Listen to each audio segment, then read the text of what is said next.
Hello book lovers and welcome to Book Talk Radio Club. My name is Claire Perkins and today I'm talking to author A.R. Hetherington. A.R. Hetherington, a part-time teacher, writes fantasy fiction. Her action-packed series has had wonderful feedback from girls and boys, teachers, parents and grandparents. If you love time travel, fantastic creatures, quests, fearless friendships, magic and mystery, then this is the author for you. Today we're going to be chatting about the second edition of the first book in the series, Underground Adventure, and launching it on World Book Day. Hi Annalisa, first of all welcome and thank you for coming back on Book Talk Radio Club. Hi, thank you so much for having me. My pleasure. Underground Adventure, Below the Green, Book 1. Would you like to give Book Talk Radio Club's listeners a brief synopsis of the book? Yeah, sure. Well, Underground Adventure takes two ordinary friends into a whole new world. They meet some of the earthly or underground children and they band together to embark on a risky quest. So they travel through portals to all sorts of different realms and meet all sorts of different characters, friends and foes. And using a mix of cunning skills and magic, they undertake a daring rescue mission. So all very exciting. It sounds just like my kind of book, even though I'm an adult. You've published the second edition of this book with a new cover and now illustrations. Why did you decide to include illustrations now? It was something I had always hoped to do along the way. I think initially it was just the journey of getting my book out there and getting a little bit of feedback and reviews. But some of the readers indeed have requested a map and they wanted to see some of the characters and scenes come to life. So that was why I wanted to, pursue the illustration side. I think it's a great idea because when I read these kind of epic sagas, I love to see a map, and I think it's a nerd in me that likes to follow them. I think it's a bit of a balance, isn't it, between allowing readers to create their own pictures in their imagination, but also sharing a bit of the vision of the worlds and realms that I've created too. Yeah, exactly. Did you do the illustrations or did you hire someone to do them for you? Well, my skills are definitely on the storytelling side. So I hired an amazing illustrator, Corinne Webb Illustrations. I spent a bit of time sort of looking through a range of different illustrators' portfolios, but her work really jumped out at me and I knew she was the one that I wanted to work with. So it's been quite an exciting collaborative process. She's been really intuitive to my ideas and it's been really fun to see it all come much more to life. So I'm hoping that we can carry on working together through the rest of the series. And do you think you're going to have, so you're going to have the rest of the series illustrated as well then? Definitely. I think now I've started, I'm going to carry on.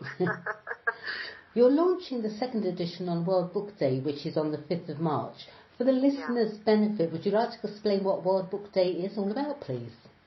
Well, it's a whole day to celebrate the kind of wonder of books and reading.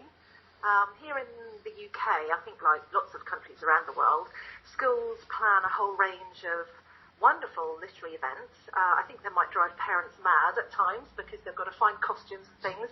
But, maybe dressing up as a favourite book character, doing a book swap, maybe inviting an author in, or a readathon. So all sorts of different activities that take place, and it's this Thursday. Oh, right. So, okay, I'm going to have to ask a supplemental question. If you were going to dress up, who would you be dressing up as? Sorry, I couldn't resist it. I have had to dress up before, so I've got a few costumes at the ready, different pirates and things like that. Right. I understand you'll actually be doing a school visit the same day. What will be happening at the school visit? Is this just for World Book Day in the second edition of Underground Adventures, or do you visit schools throughout the year? I do visit schools throughout the year, but yes, on Thursday I'm visiting a local primary school, and in the morning now I'm leading two different workshops for different age groups. But both of them will be focusing on encouraging the children's own creative writing skills, giving them tips and ideas. And of course, I'll be showing off my book and doing a little reading. Yeah. That sounds good. Let's talk about Underground Adventure then. So here we have two friends, Maggie and James. Tell me all about them. Well, they're two, friends who live in the same village, go to the same school, and they get sort of swept up in a big adventure. Maggie is the more confident and daring one, and James is much shyer. So Maggie basically gets them both involved in all sorts of shenanigans. So they're two of the main characters that go throughout the series. How old are they? They are 7, 8. Ah, right. At the beginning of the series, yeah. You're a part-time teacher. Did you base Maggie and James' characters on your pupils? Well, it is true that my amazingly varied and wonderful pupils over the years might have influenced me a little, but I think it's probably fair to say it's more a combination of traits rather than an absolute representation of any particular pupil. I might get into all sorts of trouble for that, I don't know. Yes, but be yeah, careful. it does help, yeah. Who are the earthly children in the book? So these are the children who live in the realm which Maggie and James find below the ground.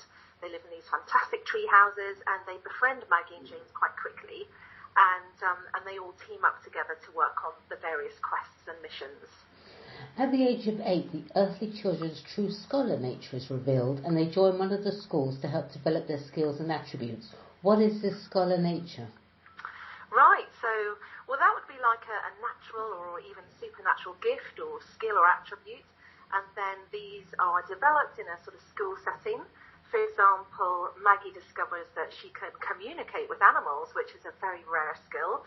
Other skills might be more normal, such as an affinity to reading and retaining knowledge and facts, but each of the children's skills complement the others, which ultimately makes the team really strong and successful.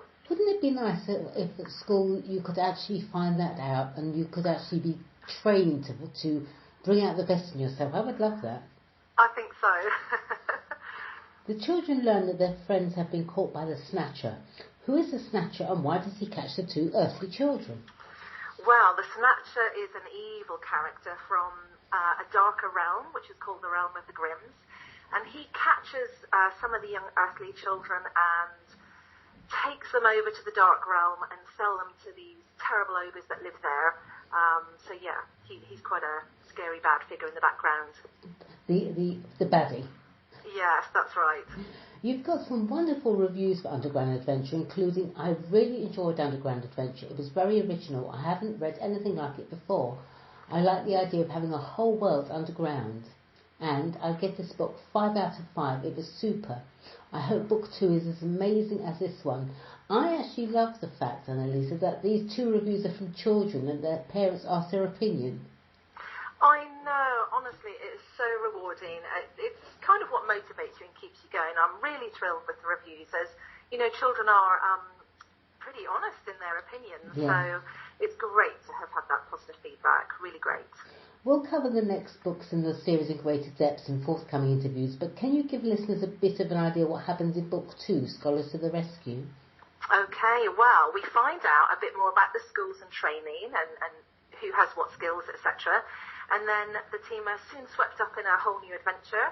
The evil Snatcher appears again, and he lures a drift of ponies through to the Grimm's realm, and the team set off on a daring and adventurous rescue through all sorts of portals to try and rescue them. So yeah, lots of action, lots of drama, a few battles involved too. And what about book 3, Battle for the Enchanted Ring? Okay, so by this point the team vow to take on the Snatcher and get rid of him once and for all, so they set a cunning trap to lure him in. And of course there are lots of twists and turns and a few more battles before you find out if they are successful or not. What age group are the Below the Green series aimed at? Junior age group or middle grade, so around sort of 7 to 10 roughly, right. I would say, yeah. Right. Or adults. Yes, exactly. If one is an avid reader in childhood, there's always one book that captures the imagination, isn't there? Which book and author was it for you, and did they inspire you to write your books? Well, I was always quite an Enid Blyton fan. I was a big fan of Famous Five and The Secret Seven. I love Swallows and Amazons. I've always loved sort of adventures and quests and finding things out. Yeah. But as a family, we moved to Africa when I was about 6, and we lived really quite remotely. And once a week, we would travel up to the capital city to get some shopping and visit the library. And it was a long, long drive back, and my dad used to create these amazing stories just off the top of his head for my sister and I. And I think it was that I really look back on and think, about those sort of creative stories. That Wow. yeah, imagination is a wonderful gift, isn't it? Oh, absolutely, absolutely. So your dad could have been a wonderful author. Yeah. You teach... Sorry, please, carry on. No, I was going to say, I know he's written one little book, so you never know. No, exactly. You teach part-time and visit schools to lead courses in creative writing. What does that involve? Well, sometimes it might be, as I am doing on Thursday, encouraging children in their own writing, imparting tips and skills. Other times it might be supporting a writing a lesson, such as character description, writing about settings or dialogue.